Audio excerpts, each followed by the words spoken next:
పచ్చి మామిడికాయల సీజన్ ఇంకా అయిపోయింది. ప్రస్తుతం మాత్రం పళ్ళు మాత్రమే దొరుకుతాయి.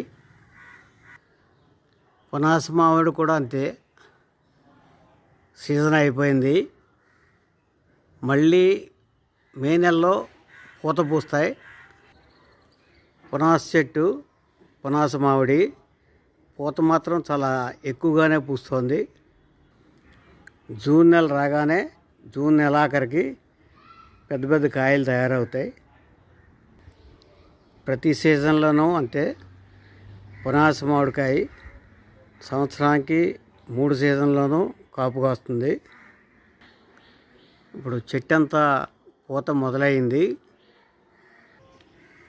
చాలా విపరీతంగా, చాలా ఎక్కువ పూత వేసింది. జూన్ నెలాఖరు నాటికి కాయలు మొదలవుతాయి.